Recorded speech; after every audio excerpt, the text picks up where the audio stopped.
Is that better? A bit louder. Is that better? Can you hear me? Well, I just opened him. My name's Sarah, I'm from NNA for those who don't know me, that's a UK charity. I just want to thank everybody for coming. I know some of you have travelled halfway around the world to be here, and it's just incredible the number of people that I've met. This year we decided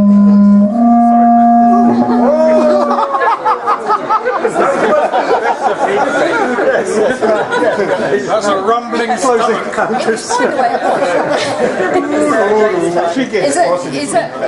you still hear me? So this year we decided to put in place the Vaping Advocacy Awards to really so that we could recognise and honour those people, all of whom are here pretty much, who put so much work in over the year to try and protect tobacco harm reduction products, and particularly vaping, not only for ourselves but also for those smokers in the future who may wish to switch to them. So what we did, because obviously we wanted to honour the consumers, we also wanted to honour those people who, through their professional work, have done so much in the cause of promoting tobacco harm reduction. So there's actually two awards, one for a consumer advocate and one for a professional advocate. Now I can't think of anything more fitting than having the man whose invention will probably save millions of lives over the coming years to present the awards. And so I would like to introduce you to, and you can tell that I'm absolutely starstruck. If I can introduce you to Mr. Han, who we know better as Honlik.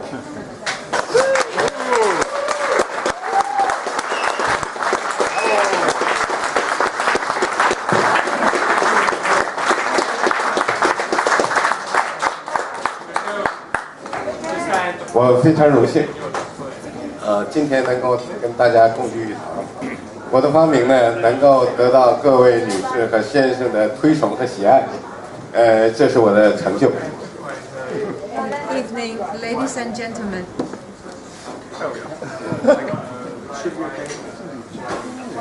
Good evening, ladies and gentlemen. Very honored to be here together with you, everybody. We're having this pre-party before our conference. Mr. Holmes' invention could be recognized, and being part of your passion is really his honor. Thank you. Thank you. So first,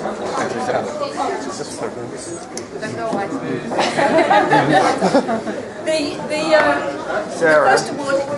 Sorry. Okay. Is that better? The first award is for the professional advocate.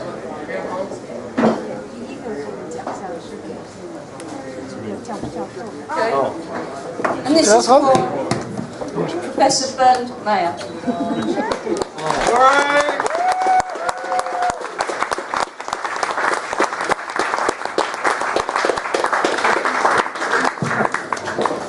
Thank you very much.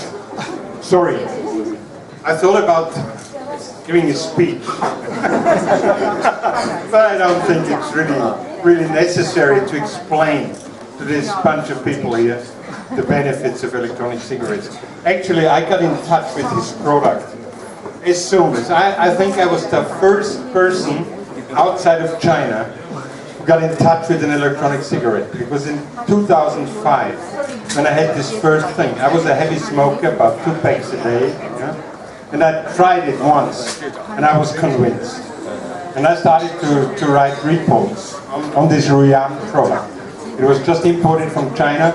So the birth of the electronic cigarettes out of China was in Austria, in Styria, in Leoben, near Leoben. This was the real birth.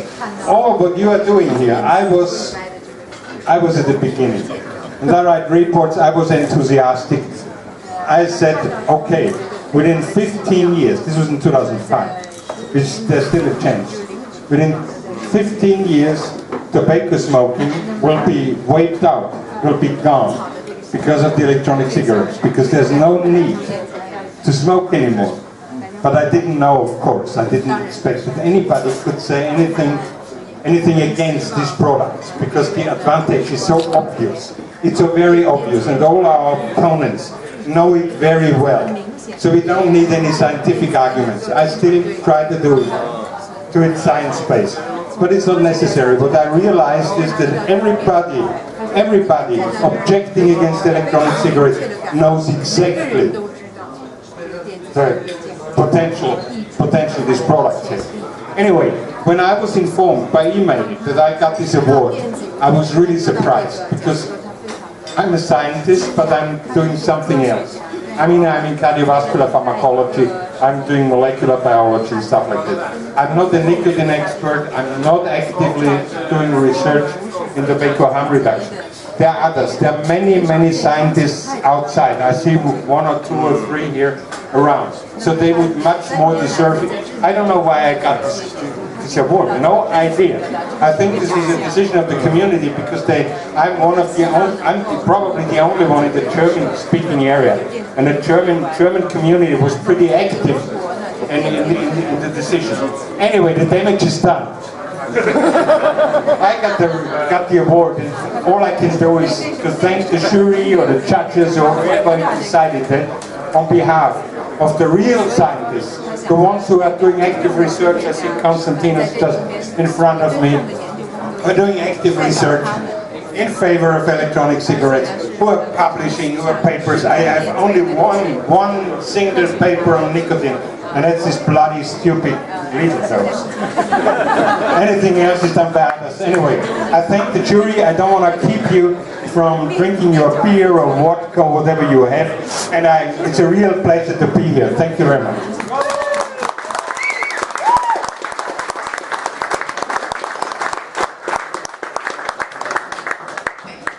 And in many ways the most important award I win, because this is for the consumer advocate. I know you're all aware how much work is involved in advocating as a consumer and what a thankless task it is. And so the second award goes to Jens Mellin, who unfortunately can't be with us tonight, and so Hans Holy is here to accept the award on his behalf.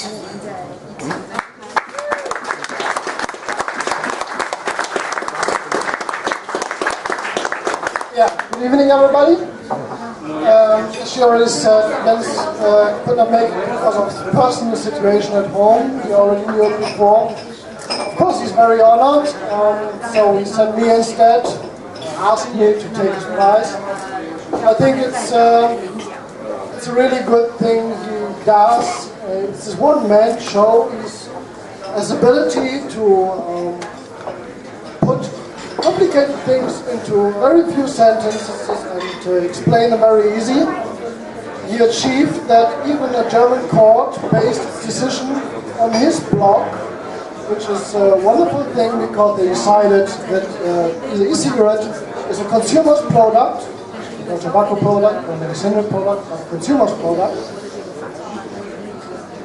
So I think he really deserves it, because he makes a wonderful job for the people in China. He asked me also to forward a few words from him to you, and just read it from, if you allow. Short and simple. Electronic cigarettes do not contain tobacco and involve no combustion. Of course, everybody knows it here. And this was the result of a 5-minute internet search after he accidentally came into contact with a strange-looking ball-paint, pen-looking device 3.5 years ago. He found this information in the paper Electronic Cigarettes as a Harm Reduction Strategy for Tobacco Control, a step forward or a repeat of past mistakes, from Zachary Kahn and Michael Ziegler.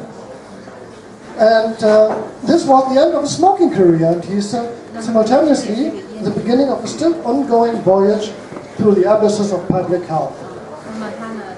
Jens smoked about 75 cigarettes a day, and was able to switch to e-cigarette from one day to the next. 25 years of smoking, countless attempts to stop it. Most of them cold turkey, some with medicinal products, but all of them unsuccessful. Shortly after he had switched to e-cigarettes, two different things occur simultaneously. First, the smoker's cup disappeared, breathing, sense of taste, and sense of smell improved. Second, the launch of a campaign against e-cigarettes full of dishonesty, cherry-picking, and scaremongering.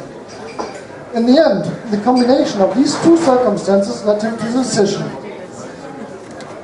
First, to advocate for e-cigarettes, to gather any information available, to write to scientists, newspapers, and politicians, at least to explain and publish these often difficult, understandable data in his blog, Between and Behind the Lines of the Tobacco, Pharma, and Health Lobby. So, he would say, looking at the Vaping Advocate of the Year award, it seemed that I've reached a few people. His hope for the future is that he can reach even more people, that we all together can reach more people with the truth. Thank you very much.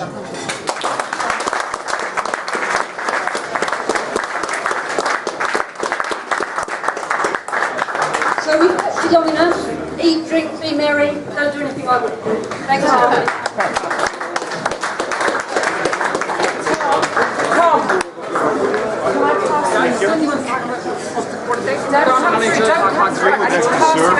I don't know why. I don't